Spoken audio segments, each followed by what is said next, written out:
Le sixième exemple, c'est le mensonge du slogan « L'Europe, c'est la paix ». Moi, j'ai été, comme vous tous, un ardent promoteur de la construction européenne. En 1979, la première fois que j'ai voté, j'étais à HEC. J'avais voté pour la liste de Mme Simone Veil aux élections européennes, je trouvais ça formidable. J'étais allé dans une famille en Angleterre, dans une famille en Allemagne, à Regensburg, pour apprendre à parler l'allemand, je trouvais ça formidable. Je suis d'ailleurs resté toujours un grand amoureux des civilisations étrangères. Mais le problème, c'est que l'Europe ne nous emmène pas vers la paix. C'est pas parce qu'il y a eu la paix entre 1949 et disons 1990 que c'était grâce à l'Europe. S'il n'y a pas eu la guerre en 1949 lors du siège de Berlin par les soviétiques, c'était pas grâce à l'Europe, ça n'existait pas. S'il n'y a pas eu la guerre en 1953 lors de la révolution à Berlin, c'est pas grâce à l'Europe, elle n'existait pas. S'il n'y a pas eu la guerre en 1956 lors de la début de révolution en Hongrie, c'est pas grâce à l'Europe, elle n'existait toujours pas. Puisque ça remonte au 25 mars 1957.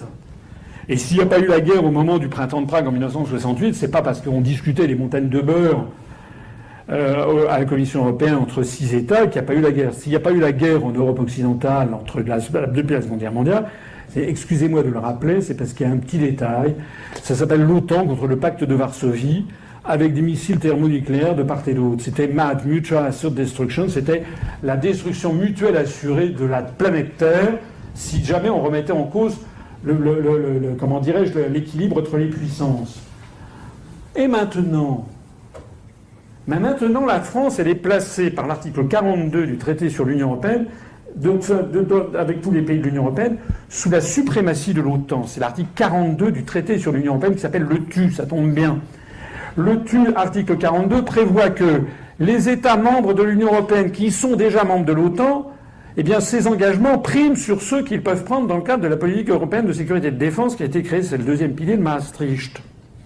Ça veut donc dire qu'il y a une certaine logique, il faut le reconnaître, à ce que Nicolas Sarkozy ait fait rentrer la France dans le commandement militaire intégré de l'OTAN et on prête à M. Hollande l'idée de faire réintégrer complètement toutes les structures otaniennes que Charles de Gaulle avait fait quitter parce que on ne peut pas à la fois être dedans et dehors. Puisqu'on est dans l'Union européenne place toute la politique étrangère de sécurité et de défense de l'Union européenne sous la tutelle de l'OTAN. Or, la construction européenne apparaît de plus en plus pour ce qu'elle est historiquement depuis les années 50. Ça n'est pas du tout une invention européenne, c'est une grande manœuvre de vassalisation du continent européen par les États-Unis d'Amérique. La construction européenne s'inscrit dans la théorie américaine du choc des civilisations qui nous entraîne tout droit vers des guerres néocoloniales sous couvert de guerres de civilisation. Je rappelle par exemple pourquoi la Turquie doit entrer dans l'Europe et pas la Russie. Aucun parti politique français n'est capable de répondre à ce mystère. Vous avez d'un côté l'extrême droite qui tape sur les Turcs parce que ce sont des musulmans, et vous avez la gauche qui dit mais non c'est très bien, l'islam peut être si. Mais nous on dit le problème n'est pas là, le problème c'est pourquoi la Turquie, qui n'est quand même pas vraiment une puissance européenne, même si elle le fut dans son histoire. Mais si la Turquie est européenne parce qu'elle a la Turquie d'Europe, alors la France est une grande puissance sud-américaine, puis par la Guyane. Pourquoi la Turquie doit-elle entrer dans l'Europe et pas la Russie ? Eh bien tout simplement parce qu'en fait, la Turquie, c'est le plateau anatolien, permet de surveiller les républiques du Caucase, l'Iran, la Mésopotamie, la Syrie, la protection de l'État d'Israël et la Méditerranée orientale. Les États-Unis d'Amérique veulent faire coïncider le périmètre militaire de l'OTAN, puisque la Turquie est membre de l'OTAN depuis 1955, avec le périmètre de l'Union européenne, pour faire coïncider le périmètre civil et le périmètre militaire d'une même médaille qui est l'asservissement de l'Europe aux intérêts géopolitiques américains. La France, ici nous avons les pays de la francophonie. La France est normalement une puissance à rayonnement mondial. C'est d'ailleurs ce qui justifie son siège permanent au Conseil de sécurité. Mais si vous y réfléchissez bien, la construction européenne est en train, avec la France, elle est en train de nous couper de tout ce qui faisait justement notre rayonnement planétaire, pour nous enfermer dans une structure qui nous limite à l'Andalousie d'un côté et à la Laponie finlandaise de l'autre.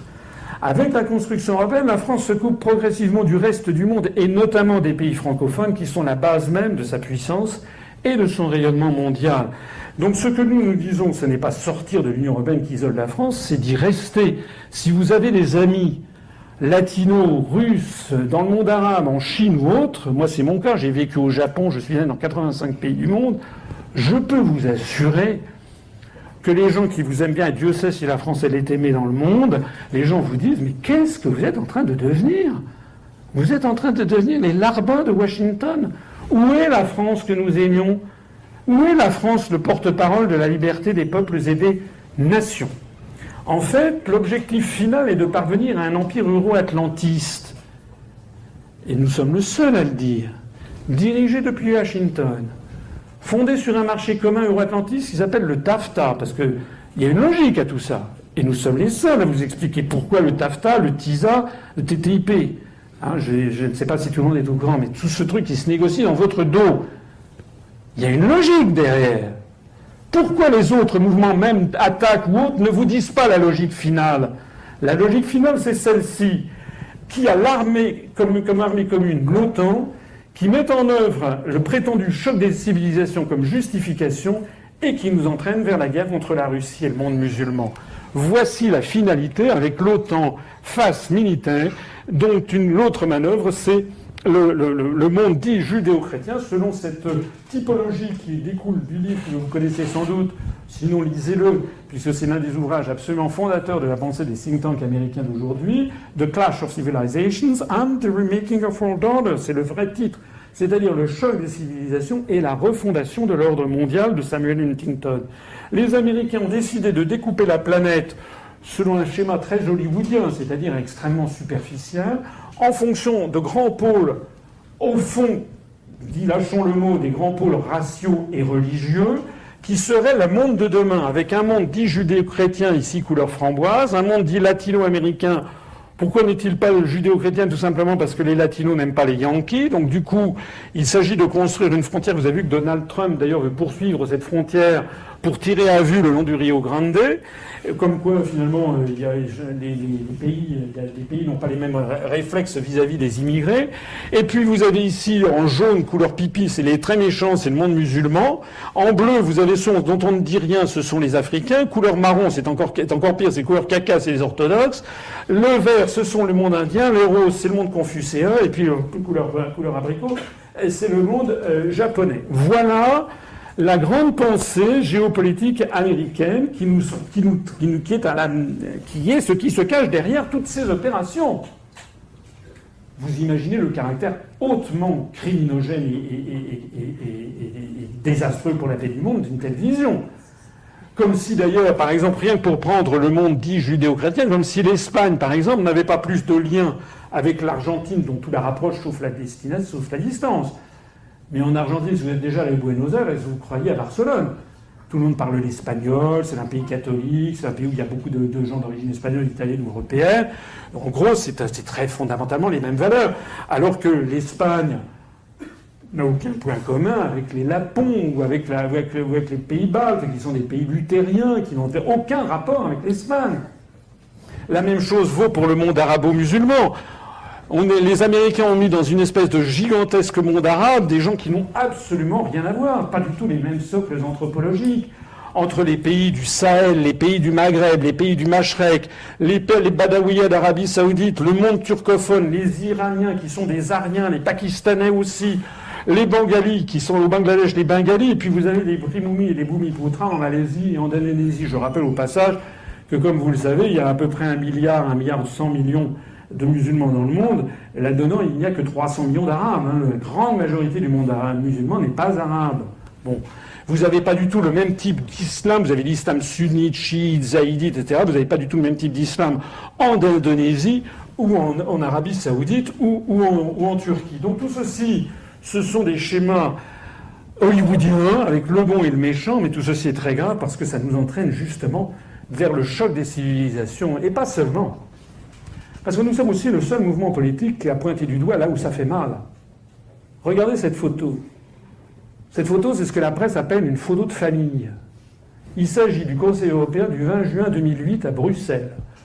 où vous voyez, pour les amateurs, vous aviez ici, la dame ici, c'était la présidente de Finlande, vous aviez José Manuel Barroso ici, vous aviez le Premier ministre suédois, vous aviez ici M. Sarkozy qui était en train d'essayer de vendre un tapis à son voisin. Bon, ça, c'est le Conseil européen du 20 juin 2008 à Bruxelles. Il n'y a rien qui vous frappe là-dedans?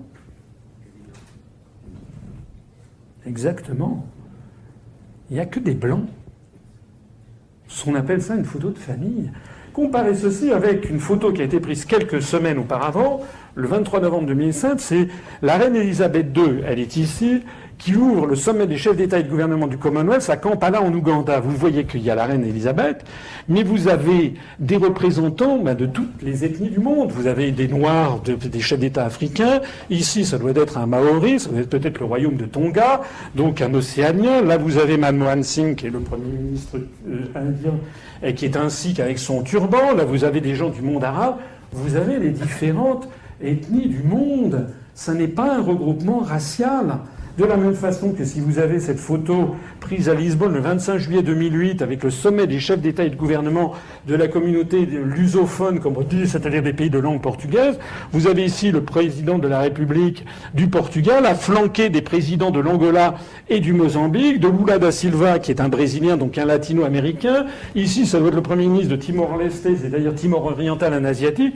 Là aussi, vous avez le chatoiement des ethnies du monde. Et si vous avez également la photo de la francophonie, sommet de la francophonie à Québec, vous avez des blancs, vous avez reconnu. Lui, c'est le Premier ministre du Canada. Vous avez même Closer qui s'est invité, puisque vous avez ici le prince de Monaco.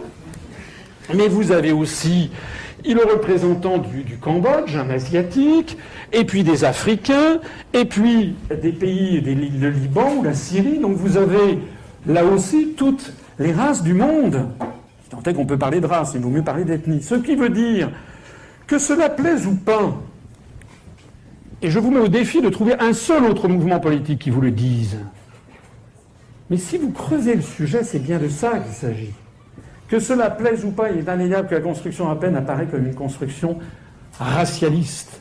D'ailleurs, je montre dans une autre conférence le fameux discours de Victor Hugo en 1849 au Congrès de la paix, est un discours qui ouvre la voie à la colonisation de la planète.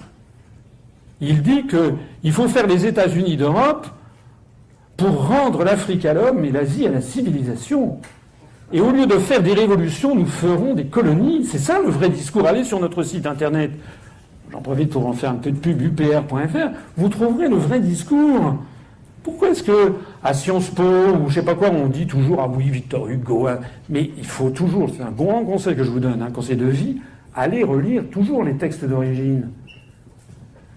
En réalité, la construction européenne ressemble à s'y méprendre à un apartheid au niveau planétaire. C'est la raison pour laquelle nous disons que nous sommes tout à fait à l'aise, parce que nous proposons de sortir. Moi, je sais d'ailleurs en général, quand je dis comme ça à quelqu'un qui ne me connaît pas, moi, ce que je propose, c'est de sortir de l'Union européenne. Les gens disent quoi, vous êtes xénophobe, vous voulez fermer la France? Je dis pas du tout. On veut la rouvrir sur le monde. Il faut que la France elle ait des contacts comme c'est normal, comme c'était sa vocation d'ailleurs, et comme c'est d'ailleurs le cas. En réalité, c'est le cas, heureusement. Il faut que la France ait des liens avec l'ensemble des pays du monde, avoir des coopérations. La même personne, en général, 2 minutes après m'avoir traité de xénophobe, d'un seul coup me dit « Mais vous n'y pensez pas ! On va se faire submerger par les Arabes, par les Noirs !» La même personne, en l'espace d'un seul coup, c'est la métamorphose des cloportes, en l'espace de 30 secondes. Vous avez quelqu'un qui vous donne des grandes leçons d'ouverture sur l'extérieur, et puis d'un seul coup, vous explique qu'en fait, c'est pas du tout ça qu'il faut. Vous avez vu ces jours-ci, M. Le Pen est en train de ressortir ses insanités. Il est parfaitement dans le goût du jour. Hein. M. Le Pen, je l'ai entendu, c'était hier ou avant-hier, qui est en train de ressortir les théories du grand remplacement, le fait que l'Europe a 700 millions, c'est une guerre des civilisations. M. Le Pen est parfaitement en ligne avec la théorie américaine actuelle que l'on nous fourgue. Donc nous sommes un vecteur de paix, nous ne sommes pas un vecteur de guerre.